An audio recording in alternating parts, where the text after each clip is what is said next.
going to look at repairing an old image. So we have an image here with a black and white image with creases right down the middle of the picture. So if we go in here, you'll actually see that we have quite a lot of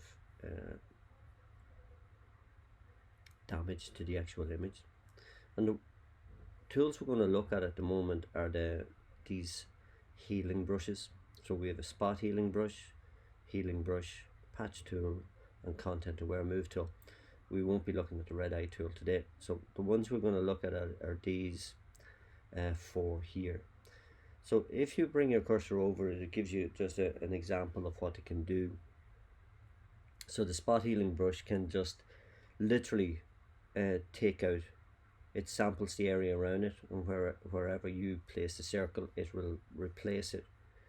If you go in then into the healing brush,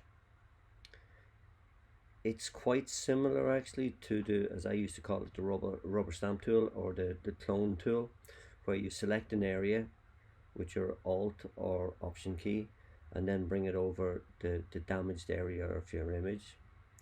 With the patch tool is quite handy where you have a large area of like this where you have the grass, and you can literally select the item you want to remove and drag it over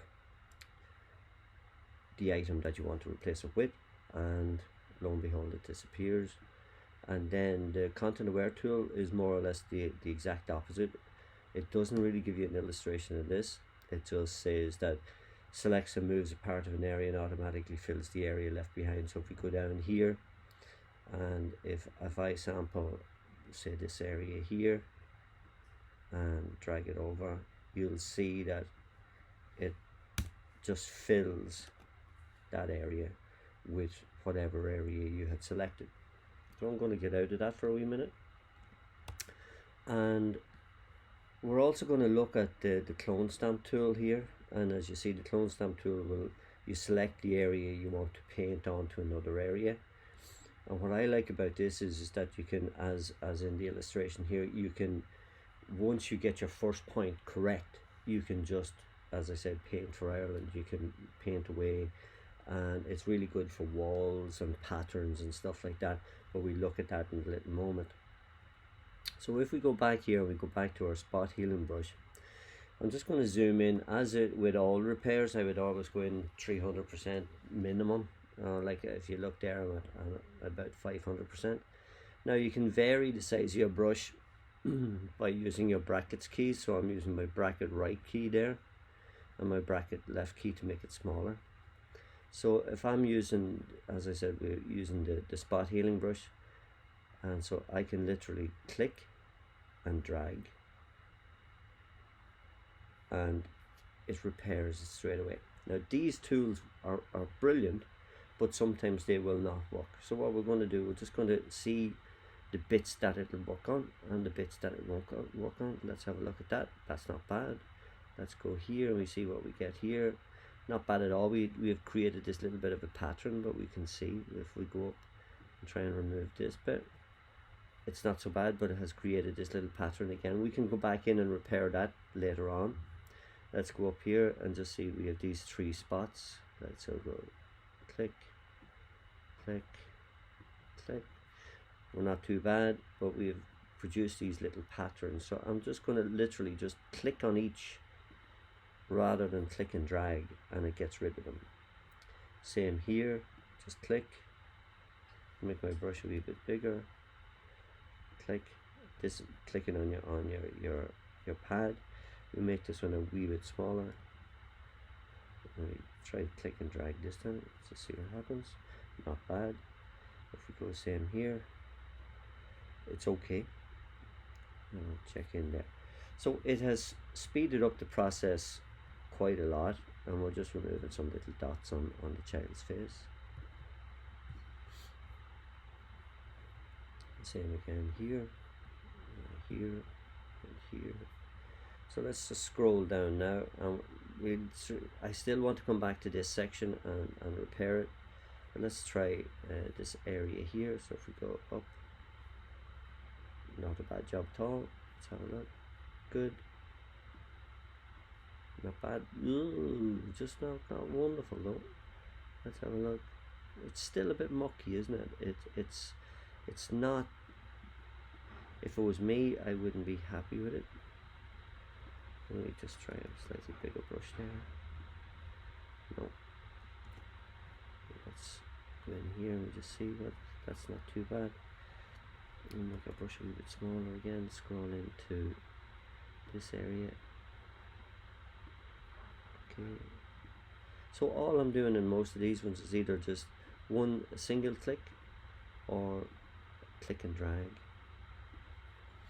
Now it's in here where we start to get other issues.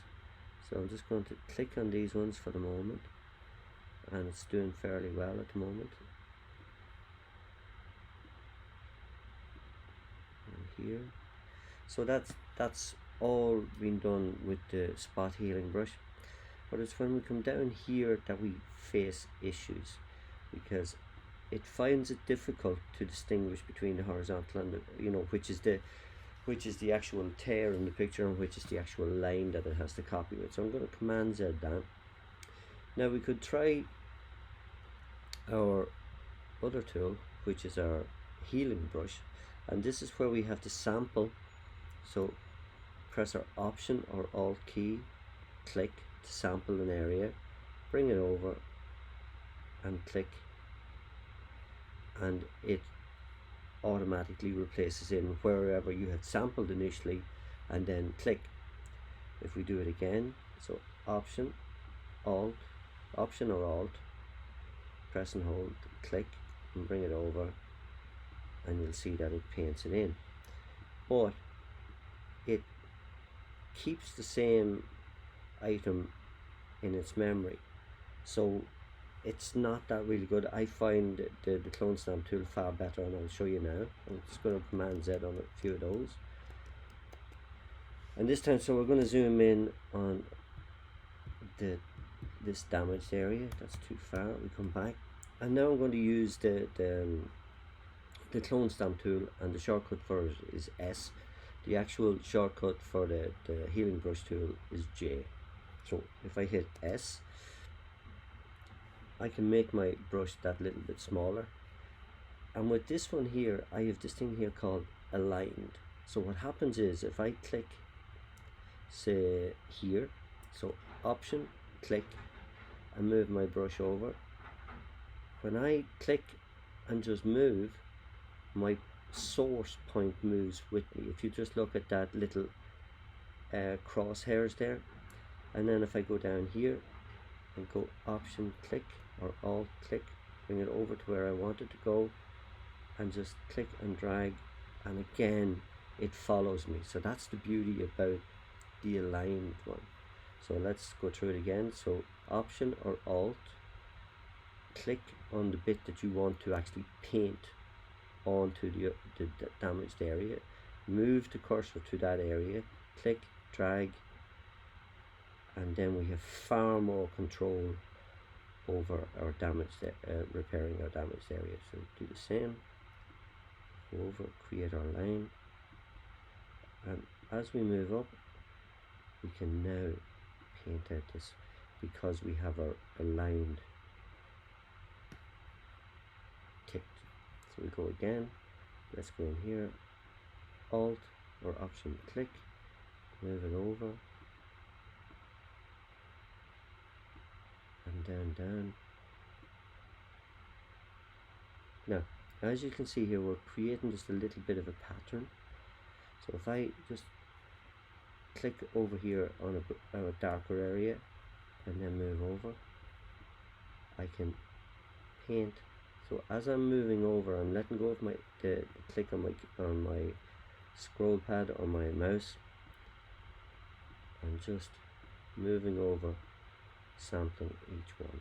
We do the same here. So Option, click, move over, and we can paint in that completed area here. We do that again. We do the same here. Alt, click, and we paint in this black area so that we get rid of that line. So let's go up here again. Alt, click,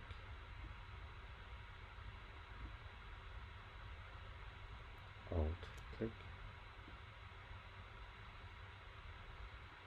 same again, Alt click. We can just make sure we can just paint out that more accurately now. Alt click, paint, and down. Let's do this area here, so Alt click,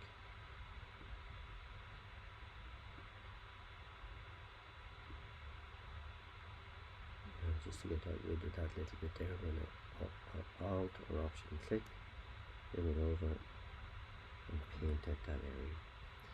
We just scroll up and we get this little area here, so Alt click or Option click, down we go. And to get this line right, we Option click, bring it over, and that way we're keeping the line exactly where we want it. We can paint in here. So let's have a look. That's looking a lot better. So let's go back up to the bits that we were here on his shoulder. So I'm going to hit the Z shortcut and zoom in, and now I'm going to do S tool again, or a rubber stamp, and just to continue this line down here. So if I Option click on my line, bring it down, you'll actually see that inside the circle of the brush or the cursor, you'll see that it displays the part that we are copying. So if I Option click and then bring that down here, you'll actually see the line appear. So in the circle, let's go again, Option click, and now we're just painting the white pattern rather than the line. Option click again. So let's continue this line here. See, this line is broken, so Option click or Alt click on our line, bring it down, and you'll see the circle or the line appear within the actual circle, and we can now paint our line in. We can continue like this and get rid of any little extra blemishes that are in our image. Now there are two little options, or a couple of little options up here that I like to use. One is the opacity of the actual painting that you're applying to the damaged section. So if I let's look at this little section here. So if I go, we're at 100% opacity, so if I go Option or Alt click and bring it down, you'll see that I literally within a second I've gotten rid of that. So I'm going to go back, Command Z, and this time I'm going to put it down to opacity maybe 15%. And if I go Option click again, and you'll see that even though I've clicked on it a couple of times, it's still visible. So I can basically vary the amount of paint as such coming out from my brush.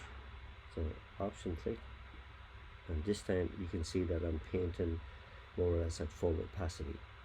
Same again. This is quite handy when you're matching colors or blending, say, colors with shades, you know, going from one shade of light to another, and I find it really handy.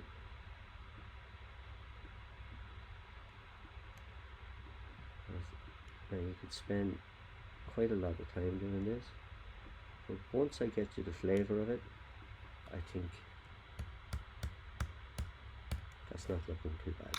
But if we go in here, this area here is still damaged, so let's try the rubber stamp tool or the clone stamp tool again. Make it a little bit bigger.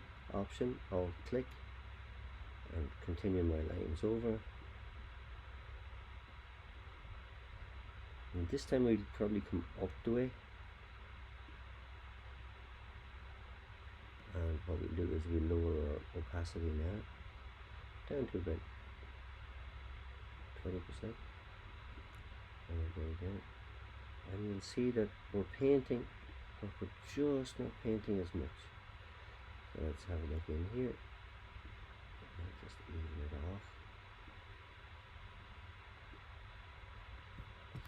So that gives you a good example of how to use our clone stamp tool and our spot healing brush, patch tool and content aware tool. As I said, the patch tool and content aware tool are good for areas with quite a lot of similar patterns on it.